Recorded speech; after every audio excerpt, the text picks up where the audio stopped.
Sure.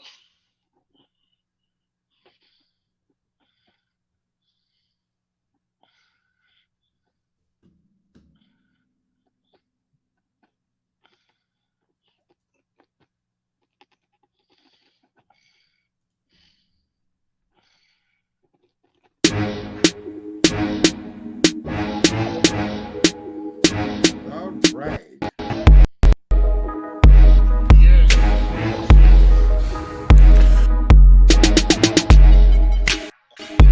Intro is playing. Here we go.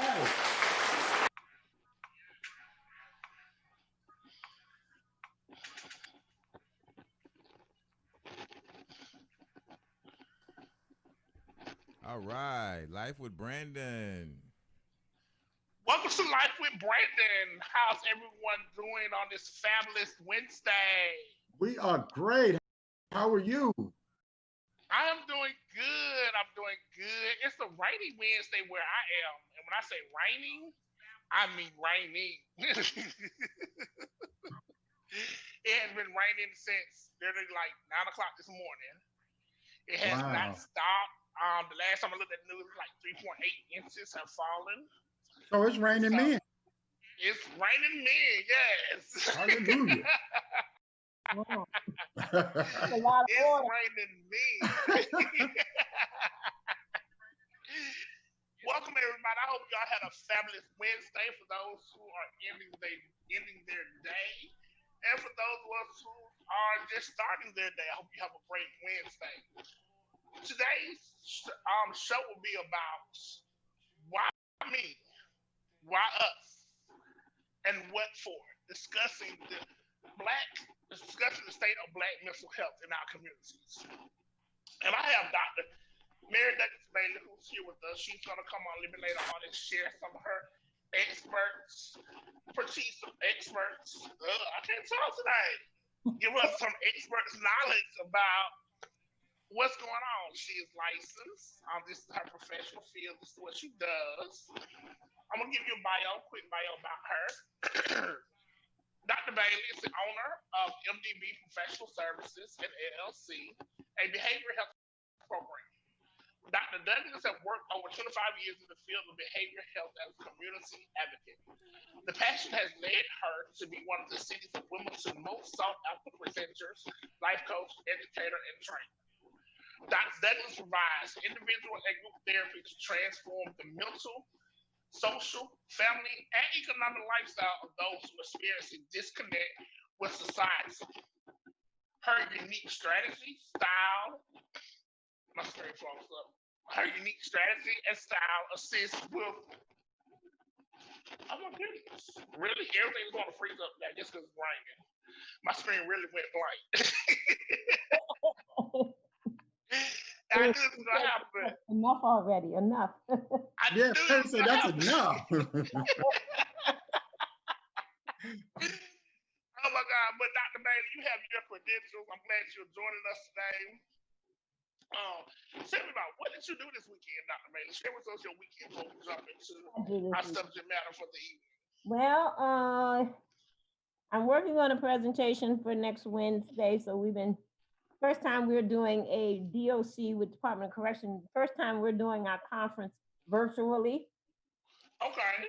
and we're finding all kind of problems. So we've been doing webinars on Saturday and Monday. They had two today. I did not attend. I was busy, so I understand. I stay busy, Brandon. I stay busy, and I thought I was gonna get away with being off today, but then Ed would call and Hmm. do some more work. So thank you for joining us today. I understand you have a busy life and it keeps going from what I'm understanding. You have to keep going. That whether working is a wonderful thing, not just for money, but it really does help you because I am one of those avid believers that dementia and Alzheimer's and those things come from a lack of use of your brain. And Okay. there's a lot of and for the people that retire and think that all they have to do is nothing because Why you not doing anything? Well, I'm retired. Well, retired don't mean you left the society. You didn't leave. Right. But you know they do that, and I think that bothers with your mentality. Definitely. I really, Yes, I agree. Yeah, you stay active, keep that mind going. yes, You live definitely, actively. It's like any other muscle. As long as you work it out, it'll definitely be a good use for longer. absolutely. Good. And what did you do this weekend? Tell me what you do. I got put out of church. You did? And what did you do while you Again, been put out the people church? What are you doing? I didn't do anything. But aside from that, that's aside. Okay, aside from that, okay, that'll be a later show. Okay. I was waiting Sunday so I could see my Saints because I was having football withdrawals. I was shaking. I was having DTs. Amen to that. And then my Saints came in and whoop, whoop, hey, whoop, whoop. Them Saints. That who that nation, baby? Who that? My Who team that? rivalry. Okay. Rivalry. Okay. Whatever. He's on another planet for a minute. You got to be a winning team to be a rivalry. But Oh, okay. you gonna stop it now? You gonna get off my Falcons? Now you get off my Okay. Falcons. Okay. I love my Falcons. That's all right. We struggling right now, but damn it, we coming. Y'all coming. And when y'all arrive, call us. We will. We'll keep the light on. Motel 6. That's right. Him over here, Dr. Bailey. Do you hear him over here? Hey, they're my boys. Hey, Yes, unfortunately, we got murdered this weekend. Oh my goodness. Not too bad, but you know, we lost 25-38 to the Seahawks. well, it was Guess it was in the goose egg call up. Don't worry about it. But that's all right. This Sunday, we're gonna beat them Cowboys, though. We're gonna beat them Cowboys. I'm saying You think? we're gonna beat them Cowboys. We're gonna win that game for sure. I'm rooting for y'all. I'm rooting for you. I want you to beat the Cowboys. Rooting And for you know what, Dr. Bailey, I know nothing about sports, but I love going to the game. I get hyped. I be into the game like I'm just all in it. Hollering for the All I wrong know team. is touchdown. I don't holler for the wrong team. I know touchdown, He baby. be at the That basketball end game zone tonight. and that 50 Field yard. goal. What is it about the game that excites you so much? Oh my goodness. When you're there, you feel the energy of the crowd, the activities going on, the Yeah, kissing of the crowds, balls and the And that's different stuff. no crowds now, so what's keeping you excited? Ain't nobody in them stands. Okay. Give us about 2 or 3 more games, and we're gonna have it packed out again. Okay. Now look, you know, for now, I catch the news, I watch it between like, okay. But at home, like I was for basketball, I was a season ticket holder for the Atlanta Hawks. They gave y'all them tickets. Whatever. So people could You go out and buy those tickets. They gave you them. And I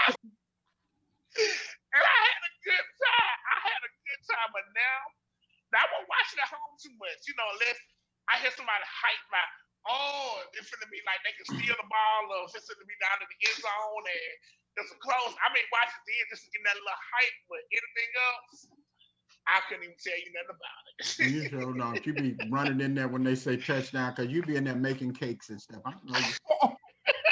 Don't you like to cook, Brandon? You know what? I can cook and I can bake, but I haven't cooked in a while. Let me tell you what. Brandon makes the best pound cake. Okay. The pound cake be this big. Yes. It's so big. I don't even know how you get it out the pan, but it's moist and it's light, you know. And my sugar was 3,000. Eat the cake, Anime. Eat the cake, Anime. All right. My sugar was 3,010. Be That careful. is one of my things. I will whip up on pound cake. Yes. As a matter of fact, I did one a couple of weeks ago in August. And for my uncle's birthday, he went, I need a pound cake from you. I haven't had one from you. So he forced me back in the kitchen. I couldn't tell him no. That's the uncle, whenever I call, he delivers. So I couldn't tell him no. Okay. And so I went in the kitchen and I baked it, and it came out just fine and nice, and it was perfect. I said, oh, I almost want to make another one. You had to make another one. Yes. But this weekend, y'all, my goal, and I just realized on one of my screens I see, my goal, I cleaned up my office. Y'all have to excuse this picture leaning to the side back here. That picture is supposed to be up on the wall. But because it has rained so much, ain't nobody coming out that can put it up for me. They were supposed to come yesterday, but it rained, and then today it was even worse. So I thought this picture was out of sight, but I see on another side, no, it's not out of sight. So that's the picture you'll see up on the wall next week when you watch next week's episode. It'll be on the wall properly. But I cleaned up my office. I need to clean up my office. It was a mess. It was already crazy. And you know how you're looking for something and you can't find it, so you really start destroying everything until you find it. That's essentially what I did. You crazy. You said, let's just make a mess. Yes, right. And that's what I did. I made a mess. It was already a mess, really. It was. I just made it worse. I think So I had to put it back. I'll be glad when I can go back in my office. I had to put it back together. I know it's something about it. It was like, oh. So that's what I did this weekend, and of course, what's today? Wednesday. Oh, now you know I got a chance to watch the Versus with Gladys Knight and Gladys Knight and Patti LaBelle. Right. I enjoyed the Versus. It was really good, and what they did exactly what I hoped they would do. They didn't try to pin them against each other. They showed good sisterhood. Okay. Like they showed years of friendship. They had been together. They have songs on each other's albums. They songs together, work together. I enjoyed it. They showed sisterhood coming together. Both of them have earned their own lanes with their own rights, and I enjoyed that. The music was good. The person was missing was my girl Rita. Yes, that's it. Well, if Rita had showed up, I wasn't watching. Rita had came through there, I wasn't watching no more. But Dion have a little surprise for us, yes. Dion rolled through there. You know, they bought her from the home and let her come. And she's in her home now? They had to turn her around. Dion, you turned the wrong way. Yeah. They did bring Dion. Now you stop it. They had to tell Dion, look. Dion said, they did bring her out. Dion. Then she said, give me one of them Pall Malls. Oh, Lenny, you know there is a plum fool on this tape. You know they eat the fool. I think they don't really, if they can't do another versus like that, I don't know. That has set the bar too high. That has really like that was. You know, all this pit against each other, and you and come on. Right, these ladies have earned and lived in their rights, and it's just I enjoyed it. I thoroughly, you know, I caught it on the back, but I thoroughly enjoyed it. Yes, I was like, wow. And you know, it was something that me, even my auntie, she's heavily into the church now, but even she sat and enjoyed it. When we all really watched it together, usually when we watch, secular music, she don't too heavily participate.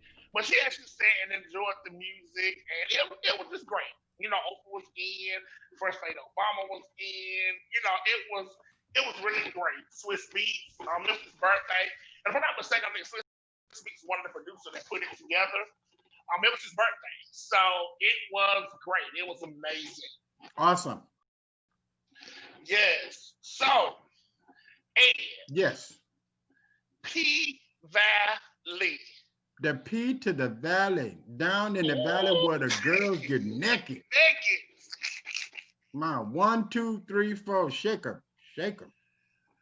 So Yes. Oh I my didn't. goodness. I was so intrigued with Lamarcus from the show. Well, Okay. his name is Lil Murder.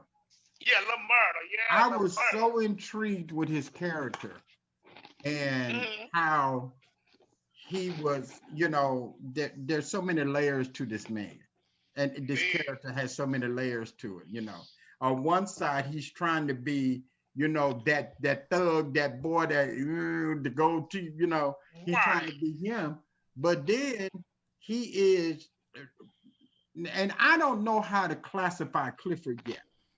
I'm not Okay. going to say transgender because we've seen him as a boy. Right. He still wears the beard and the mustache when he have his wig and his get-ups on. Yes. So I don't want to say cross-dresser. I don't want to say drag queen. I'm just going to say that man has a really, really sparkling personality. Okay. Okay. Yeah, Okay. really sparkling personality. And the relationship, the dynamic between, but he already knows, Clifford already knows this can't go anywhere. Right. He knows it can't go, but he messed around and let his feelings get involved. Ah. That's And what that's happened. where it go wrong. Messed around and he hit that thing right for him, baby. And he said he saw wedding bells. Right. Jingle bells won. Some happened. He But got that thing hit right, and he saw another side of Marcus. Saw another side of Marcus. Marcus saw another side of him. Now they have to deal with the society piece. Yes. Because Miss Girl saw them kissing in their office. Yes, she did. Yes, she did. But she told him, your secret's safe with me because she about them dogs. She want to get some money. She wants some money, right. I ain't thinking about y'all. Kiss if you want. I'm trying to get you some notoriety. But anyway, that's enough of P Valley.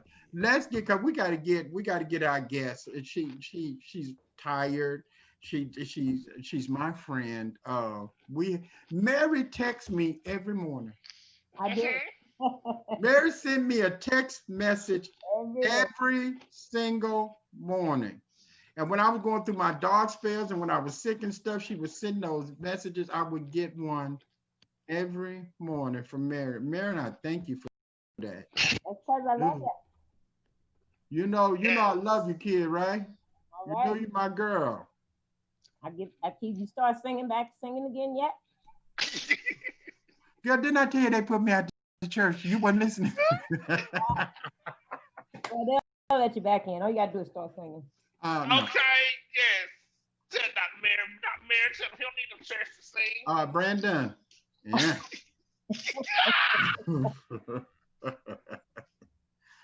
So let's kick this thing off. We ready, B? Let's talk about. Oh, before we get into this, man, let me apologize to some people. Depending on where you are, you may be having technical difficulties. I'm looking at it on live on the back end where it's going in and out, depending on your location. So we do apologize. There is some bad weather in certain areas. Hurricane Sally is out there. So depending on where you're watching us, please forgive us. Beyond our control. All right. All right. It's on you, Dr. Bailey. It's on you. Take us away.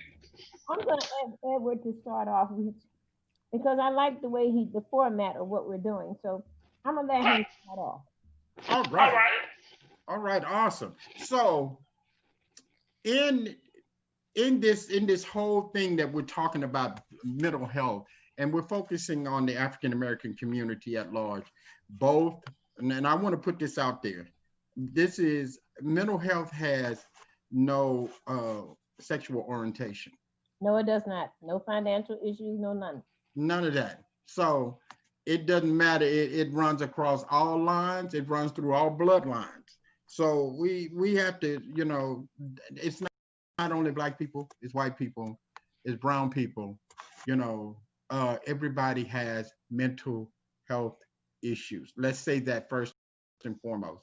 But let me give you some facts. Let me give you some stats. Okay. Yes. 44 million adults have mental health conditions. That's right. 44 million adults. Really? Wow. Wow. So Brandon, you are in that number. They did count you. Now, 50%,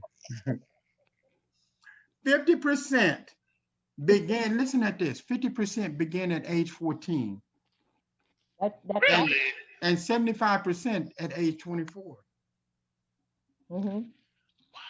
Only about 4 in 10 received treatment in the past year. That's 4 in 10. That's a lot of people that did not get treatment. Yes, Doc. 2 million with mental illnesses are in prison, while due to unaddressed mental health issues. I want that to soak in. 105.6 million live in areas that have a shortage of mental health professionals. 1 out of 8 present to emergency departments for mental health related issues. 1 out of 8. Now, wow. That's a lot too. 1 American dies by suicide every 12 minutes. Yes, that's a sad statistic. Every 12 minutes. That mental health is rampant. Wow. And, and we're talking about mental health, but we're going to talk about why, as African Americans, we don't like treatment. Okay.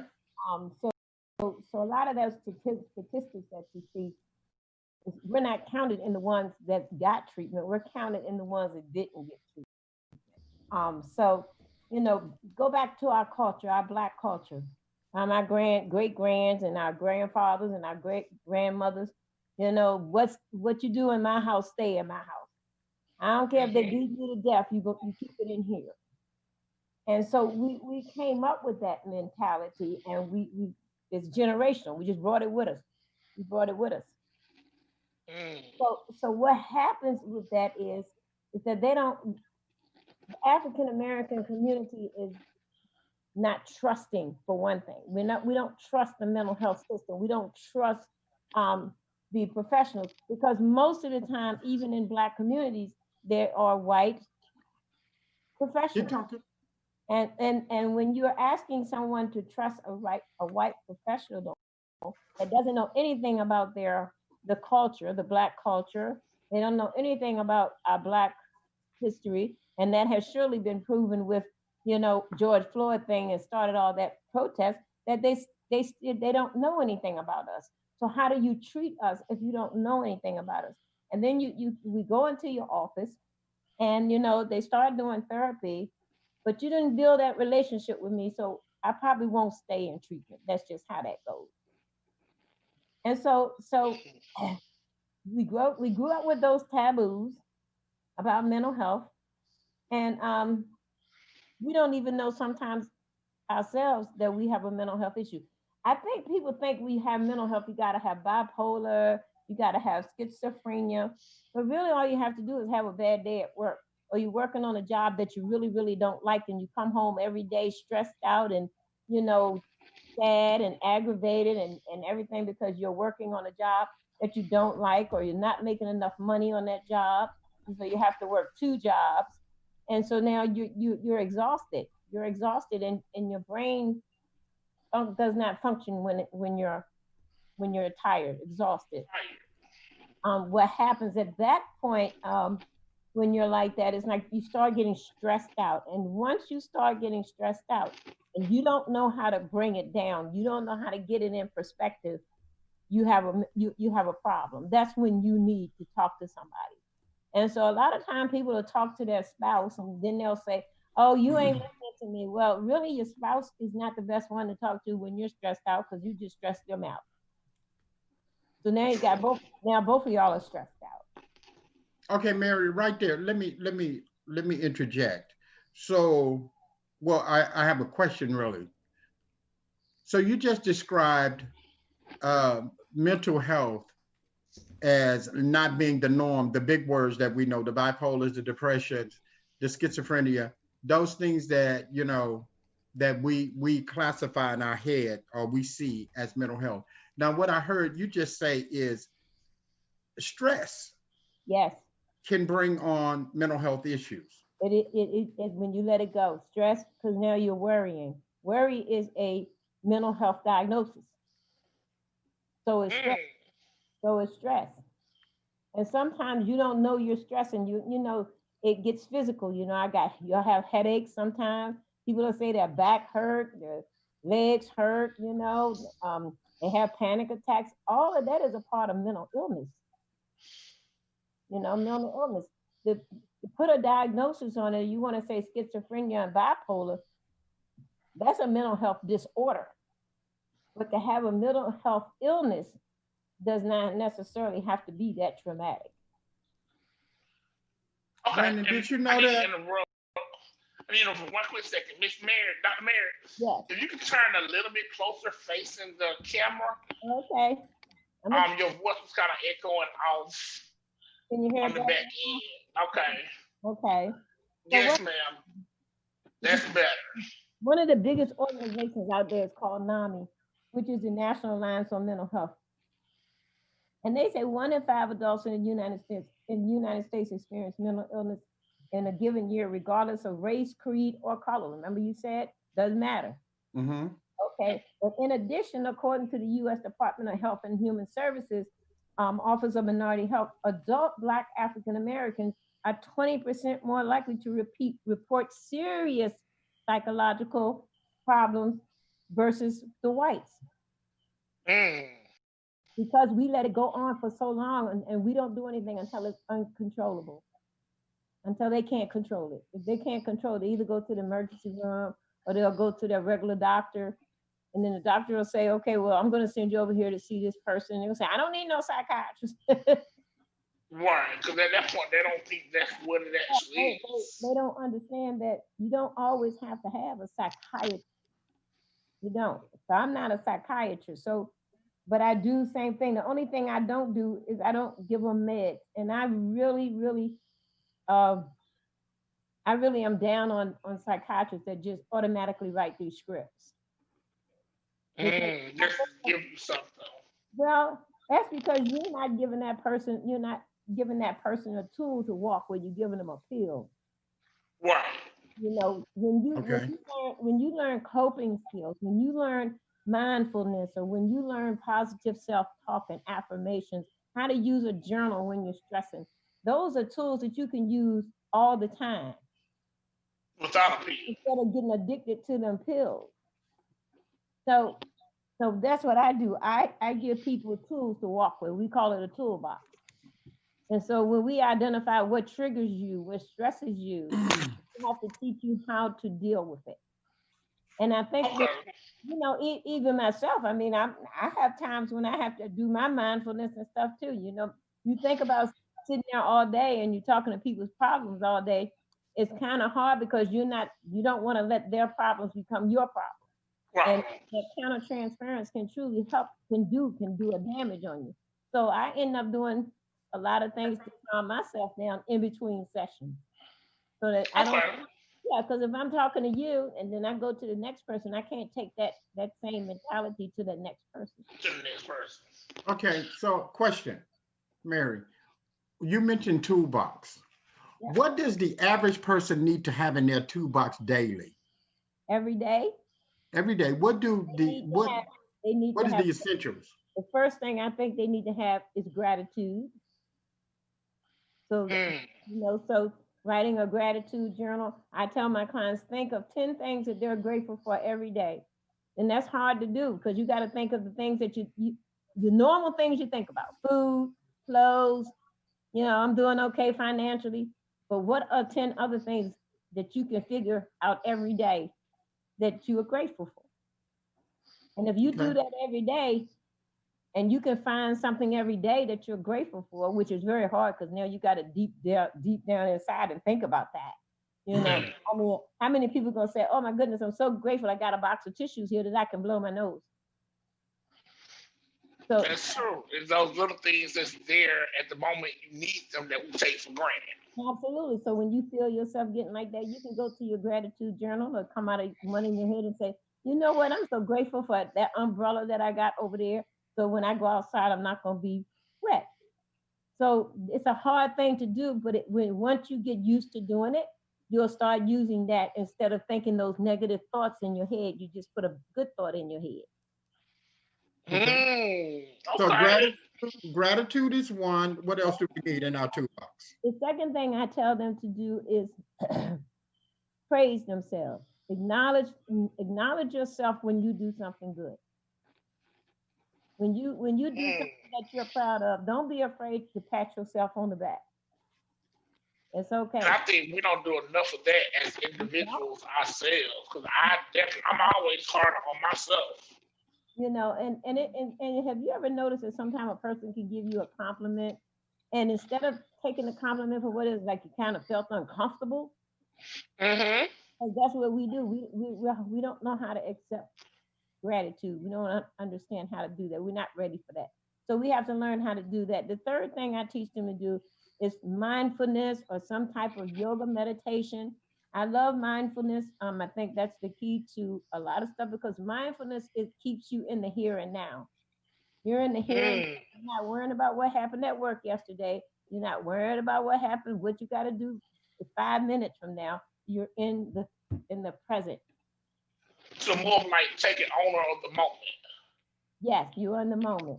And so when the whole time you're meditating, your mind might go somewhere else, but you're learning how to bring your mind back to the mindfulness. And if you do the mindfulness that talks to you, it'll tell you your mind is going to wander, but you have to learn how to bring it back. And so if you can do that in your life, instead of saying, oh my God, I got to go to this job, if you can say, you know what, I'm going to this job, I'm going to make this money, I'm going to come home, be okay. Because you'll be in the moment. Okay. Okay. Yes. Another thing I tell them to do is called positive self-talk. Positive self-talk is sometimes, you know how you be sitting there and you be like, oh, I don't want to. Positive self-talk will teach you to take that and say, yeah, I think I'm going to make me a hot cup of tea and make myself feel better. Or I'm really going to wear this dress right here that I just bought because I think it looks good on me. Just think of positive things. If you got that job and you're really upset about that job, there's always something positive. Maybe the person you work next to is very friendly and you know that you like them. That's a positive thing. So that's a reason to go to work because you got a friend there. Got a friend there. So you got to think about that. And these things do take time, guys. It's like you don't learn it overnight. It takes a lot of practice to change your thinking and your behaviors. Because people that have really have anxiety, I tell them that they need to exercise. Physical exercise is wonderful. You know, why you looked at me when you said that? Well, I really didn't know. I was looking at you. It's so crazy. We all need to do physical exercise. I'm telling you, and you don't have to do a whole lot. Like I have clients that come to me because they have chronic pain. And even though they have chronic pain, they still have to do the same thing and put in their toolbox and do this exercises. You know, okay, you go to physical therapy and your pain doctor is giving you is telling what you need to do. Bring that sheet with you and what you have to do. And we might do that on a session. I might do it with them, which is great. Okay. To help them to breathe through the exercise and challenge the mind. Mindfulness is good for chronic pain because it keeps you from going into something else. It keeps you in the now. So by the time you finish meditating, you might not even realize that your pain, your back was hurting. Okay. Now, Mary, you wrote, you sent me something here, and I found it to be extremely interesting. And I'm going to read it back to you. Okay. Don't use disrespectful terms for people with mental illness. Yes. Be careful about casually using diagnostic terms to describe someone. Yes. That's very annoying. It can be very painful. You know how we have a habit of saying, um, so and so was outside today and had no shoes on. Oh, girl, you know he got issues. He got bipolar. He's schizophrenic. That's not good. No, we normally say, girl, he crazy. But that's not good. And crazy is a word you should never use. Mm. Brandon, you heard that? You should never ever use the word. Don't you Use dare the call me word. crazy again. You call me crazy all the time. Okay. I got him crazy answer. Okay. You have terminologies in mental health.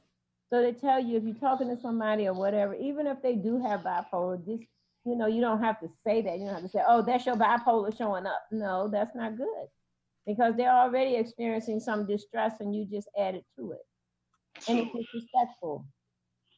And in your expertise, Mary, how do we, without even knowing it, how are we insensitive, or how do we blame people with mental illness? Blame them. What do we blame them for? Like if someone, let's just say, someone has depression, and they don't, they're not laughing, or they don't smile a whole lot. Okay. And what's wrong with you? Why you don't never smile? It ain't that bad. Those are. It couldn't be that bad. Those are negative terms, and the person that you're talking to, they already know they have depression, so now you just sent them deeper into depression, because of the way you talk to them. So if I was talking to somebody that didn't smile a lot or didn't talk a lot, I would just reassure them, when you get ready to talk, I'm right here for you. If you need me to go with you to a treatment, I'll go with you. Offer support. Okay. That's the best thing to do. That's the best thing to do. And some people don't laugh and smoke and don't and all doesn't mean that they have depression. That's just who they are. Some people are just quiet. Brandon, go ahead. No. I was just thinking, it had me in a deep thought of people that are, like I said, hey, quiet. But what about those ones that are, say for instance, people who can't take confrontation good? Like if I come here and say, hey, Dr. Mary, I have this issue with you, but you may feel that I'm attacking you, so I shut down. Is that still part of a mental health issue as well? Well, it could be one or two things. It could be somebody that don't want to do any confrontation. But if they feel like what you're saying is bothering them and they shut down, that should be an indication to you that you're hurting their feelings in some kind of way. Okay. I was wondering that because I see a lot of that in my neighborhood growing up. And when trying to have a conversation about it, I never knew is that just something that deal with mental health or people shutting down. Because sometimes when people shut down, that's not good either. Well, you know what? They might have shut down because they're uncomfortable with talking about what you want to talk about. True. And so therefore, it sounds like that you're trying to force them to talk or to remember something they don't want to remember, or talk about something they don't want to remember. So they just shut down. But it's definitely a sign that it's something bothering them because they shut down. They shut down. Okay. You see what I'm saying? So that's what happens. But a lot of times in our African American societies, we don't talk about what's bothering us. We'll just say, "Oh, I'm not feeling good today. My back is hurting," and I'll say, "Well, how long has your back been hurting?" "Oh, it hurts every now and then." Every now and then, if your back is hurting, something is going on. It's either physical or mental. Gotcha. And it can be both. And it can be both. It can be both. And like for example, a lot of people around me seem to be dying for whatever. I lost a couple of friends last week. And what I tell people is, don't say I offer you my condolences. I think that's a horrible thing. Okay. I do. I think the best thing to say, instead of saying I offer you my condolences, because first of all, you can't give them any condolences. So I don't know why we say that, but I always like to say, I'm here if you need me. Or, you're not alone. Here's my number. Um, I think those kind of things make them feel better than somebody saying, "Oh, I get my condolences," or "I feel sorry. I'm sorry for you. I'm sorry for your loss." Well, are you really sorry for their loss? It's not your loss. Mm. You don't know how they feel. So it's best to say, "Look, I'm here for you. If you need to talk, I'm here." Don't say it if you don't mean it, because they might take you up on it. They might take you up on it, right? Of But course. I think offering support during a time like that is the best thing in the world, because they're already going through something. Like my friend in Philadelphia lost her mother, and she says, "I'm numb," because I'm numb, and that to Mm. me interprets that, okay, she's going through something really really deep, because she lost her mom, and that now she's alone, have to go in that house and see an empty house. You know, condolences is not going to bring her out of that, but if you offering support, you're saying, I'm there for you. You're not alone. Just something, you're not alone. I'm here. That makes a person feel wanted. That feels like make them feel like they got somewhere to go to if things get really really bad. Man. Like sometimes I tell people, you feel like you want to scream, call me up. I'll put the phone like this and talk to you. you know, and that's what they do. They laugh. So now they're kind of like feeling a little bit better. Feel a Now, little bit better. yeah, that makes them feel better. It makes them feel better. Thank you for sharing that because we have been conditioned to say things that's been more out of the norm, and sometimes we don't fully process, what we're actually saying and what it could mean to the other person. Mhm. It's the thing that's been said for the norm for so long. So the way you broke that down, and I appreciate that. That was like, okay, wow, I get that. Like that makes sense. I totally get Yeah, you got a question. I see it on your face, Edward. Yeah. it. So Hey, when we come to that junction of, I know that I need to seek some help, you Okay. know, I know that this is not right. But then, and this is from my personal book, Okay. then it dawned on me, I don't even know what's wrong. I don't even know what to say. I don't Well, know how to, I don't even know where to start. I don't even know how to present. I don't even know what to do. dude. So I'm just not going to go because I don't even know what's wrong with me. true. People feel like that. What do we do? Okay, what do you do? If you can sit down and say, you know what, I feel like I need some help. I don't know what it is. Call up somebody and say, you know what, I don't know what's wrong with me, but I need somebody to talk to. Awesome. Because that therapist is not going to give you anything. What that therapist is going to do is listen to your story. Because I can do an assessment on somebody and I can say, tell me what happened to you when you was a kid. Tell me. And they'll hesitate. I know right then, boom, it's something going on. Something they may have Mm. brought from childhood to now, or something they may noticing in their children, because people are having a hard time with these teenagers today. So don't, I tell people, don't, because you don't know what's wrong with you. And in all honesty, you really might, you just might not want to say it. Say it. Okay. You might not want to say it, but you can identify how you feel. You can say, I feel sad all the time, or I feel like I have a lack of energy. I'm tired all the time. Um, if, if, if you talk to a therapist, I guarantee you they can help you figure it out. Because conversation has to happen. Of course, And it, if you want to sit there for an hour and don't say anything, I will do that too. okay. But So, And initially, a conversation has to and the happen. key thing I think you that we need to bring forward is you said you need to talk with a therapist. yeah, See, because I called Brandon up and I said, you know what? I don't know what's going on with me. I'm just having it. He said, you're just crazy. never use that word crazy. Stop it, Glenn. Right. Okay, I gotta stop it. I Stop gotta it, stop it. Glenn. I must be like, You're well, just crazy, what's Edward. You're wrong? crazy. Talk to You me. know what? Sometimes we think we really know people because we close to them or we've been around them a lot. You might find out you really don't know them. That's true. I learned that with my mom. Oh my goodness. I have learned so much dealing with my mom lately. Whether I don't know it's because of she transitioned to being older. But she's not the woman that I was used to who raised me and while I was away and now that I'm back home, it's like who is this woman now? Like the transition of changes Uh-huh. that's happened.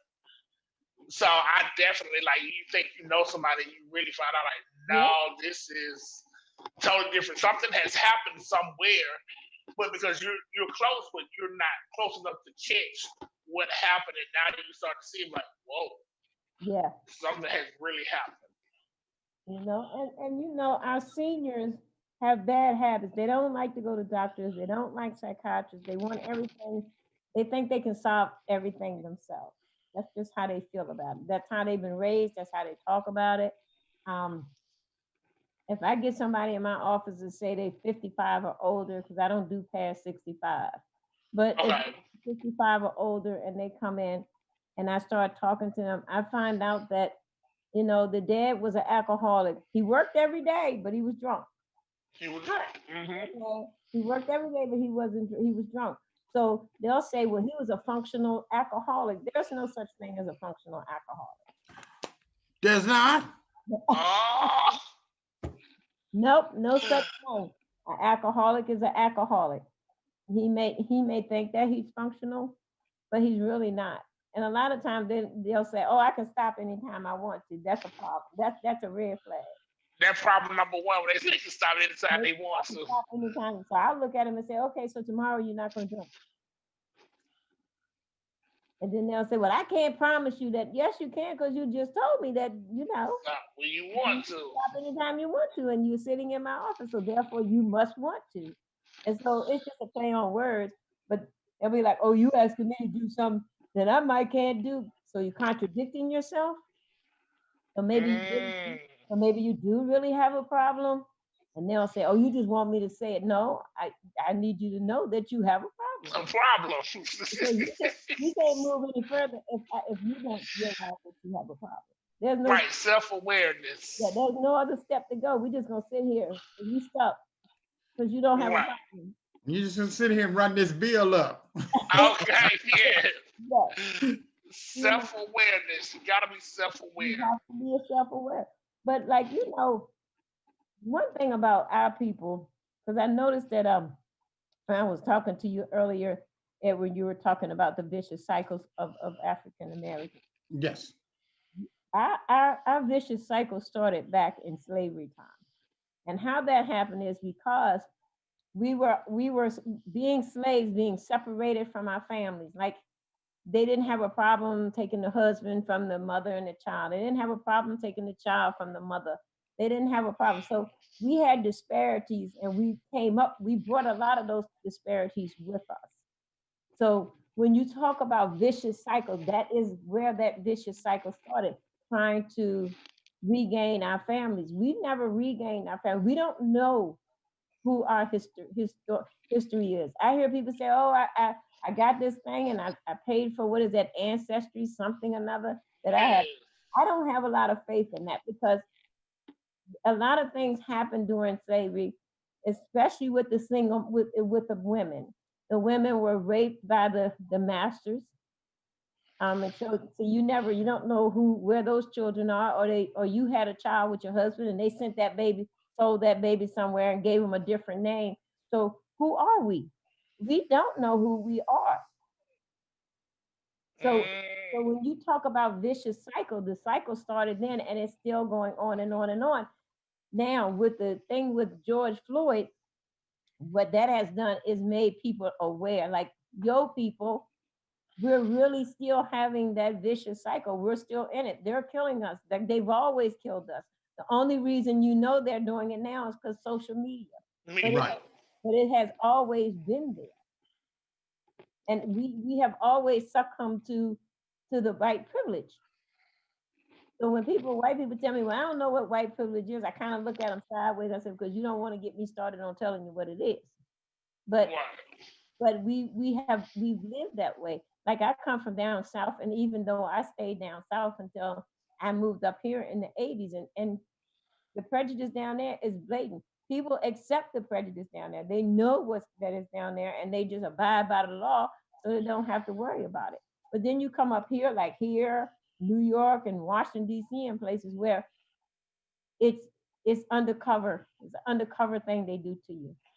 You know, they pretend like they're your friend, and then it's undercover. And they use the fact that I don't know what white privilege is. I don't know what racism is. I don't know what systemic racism is, but they do because they live it. And they are stuck in their cycle of the mastery of Black people. Right. So when you talk about those vicious cycles, we have to go way, way back. Wow. And a lot of times, you know, I did some research, and a couple of Black researchers say that they don't think our vicious cycles come from slavery. But where did it come from? You know, you putting out statistics that African Americans have the highest rate of illegitimate children. You putting out statistics that African Americans are the low on the totem pole with buying property and owning homes. You said that we're on the low totem pole for having, you know, two parent household. So where did it start? It started in slavery when they separated our families. And we had to deal with that. We had to get used to that in order to survive. So how do you get something that's ingrained in you out of you? It's not that simple. It's not. And then a lot of times, by what you just shared, a lot of people have no idea where it even started from. So that's the thing driving in a circle, like the dog chasing his tail, because they don't realize that much. I see the Black Lives Matter, and I see everything that came because of George Floyd. But I'm 70 years old, so I've seen protests before. This is not the first one I've ever seen. Okay, but until they put it in the right hands of people that can make change, literally make change, like the politicians, you have to really do what Martin Luther King and them did. They didn't have all this violence and everything, but they went to the people. They went to the White House. They got a way to get there. You have to find a way to get to the people that can sign on the dotted line and make a change. You have to get out there and vote. You have to do that. Because if you don't, then all the protests and everything that you're doing will be in vain. You know, I mean, we all can go out there and hold a sign and shout, but that's not changing anything. And it's not making the people uncomfortable that we need to get to. Right. Very true. But we have a chance now, because we're not only just a United States that's protesting because of brutality. We got the whole world. Yeah, the whole world. Foreign countries are saying, "Yo, I'm with you on that." So how do we all come together? That's the key. That's the key. And you know, far as for me, we're watching it and going through the process of it. Black Lives Matter, the marches, and this everything. Trayvon Martin from George Floyd. George Floyd was the one that kind of like broke me. That was the one that broke me. And mentally, I feel that should have been a day where schools should have had counselors and therapists and psychiatrists on site. Because if you saw a video as such, that can replay in your mind over and over and over. And it really, like, if you saw the video, you saw the rage in that man knee on his neck, on George Floyd's neck. So it's kind of like, and why even when it comes to, you know, we tend not to take mental health, you know, serious. Certain people, like in the school district, that can have the power to bring that in. Why don't they act, or they still kind of look at it the same way, where there's no need to bring it in because they're not going to be accepting of it? Well, First of all, the schools wasn't really open. That was the schools was closed, right? But Oh, the girl that did the video, oh yeah. she said in an interview that she says when I go home and I go to sleep at night, I can still hear him saying, "I can't breathe." I can still hear him calling for his mother. Mama. Somebody should have her in treatment right away. They should have did that right away because that's community trauma. It traumatized the whole community. Really, it traumatized the whole world. Indeed. Because you saw It somebody, traumatized the whole world. Indeed. you know, and now you got that guy that they shot in the back 7 times. And now he's paralyzed. Paralyzed. In Um, Wisconsin, right? right. That his child was in the back seat of that car screaming. Right, right, right. Mm.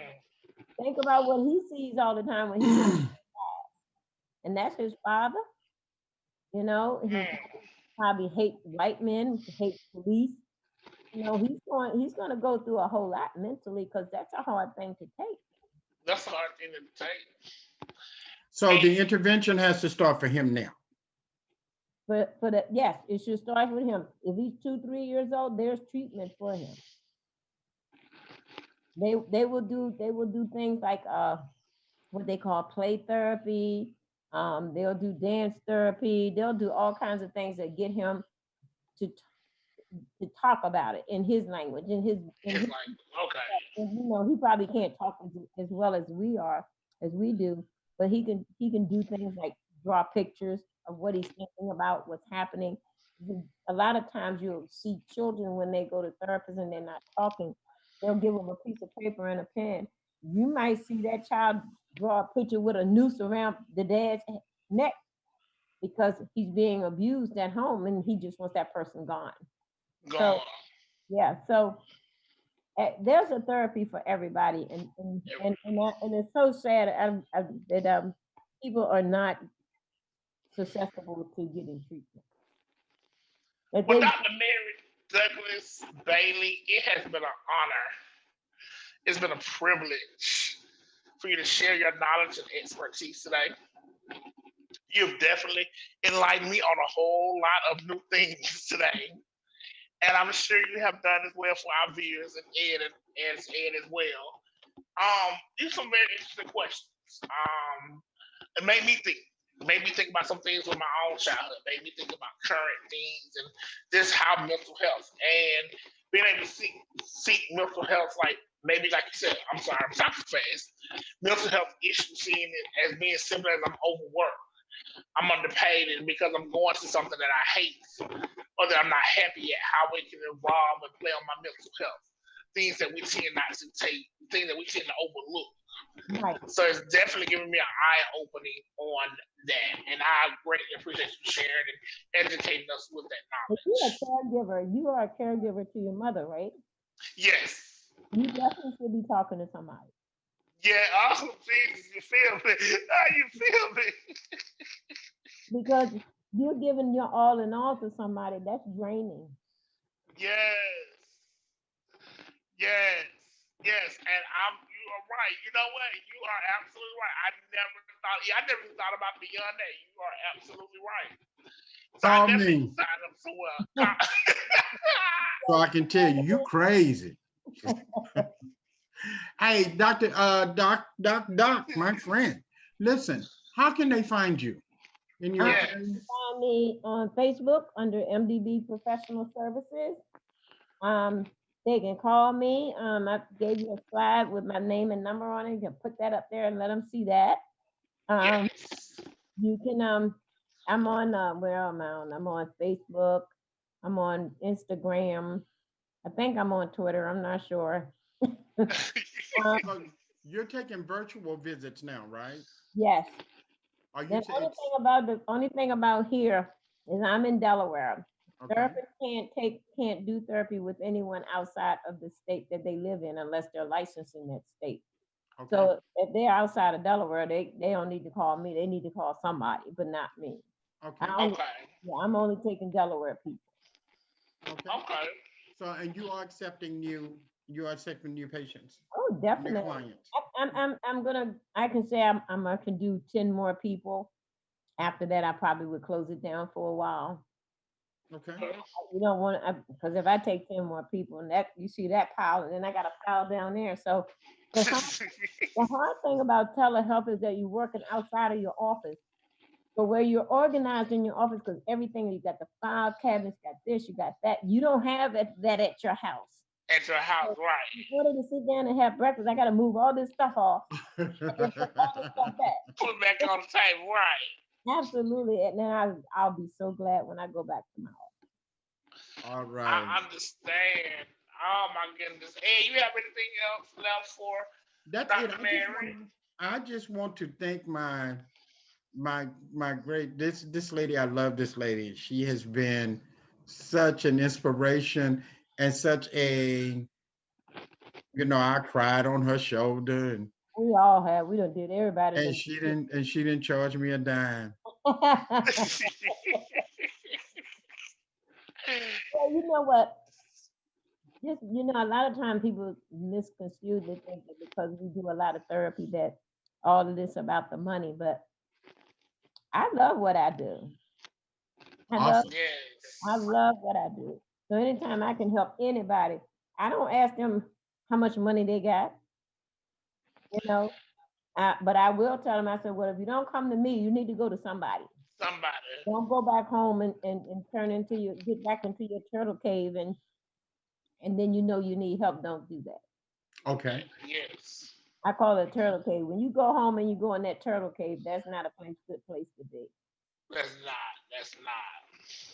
Well, again, I want to thank you for coming on Life with Brandon and being our special guest today. Yes. You went by too fast. See, we didn't have to cut it short after all. It just went on, right. And you know what? I'm like the average person. When you're talking about something that you love, or you're talking to somebody about a business that they have, they don't know when to shut up. Right. Well, you know what? We love talking with people that love what they're doing, because when you have a passion about what you're doing, you look at it totally different than just showing up for a paycheck. So That's right. It is definitely, and we enjoy the knowledge, the expertise, and the training. Because with this, you spoke on why you shouldn't do it.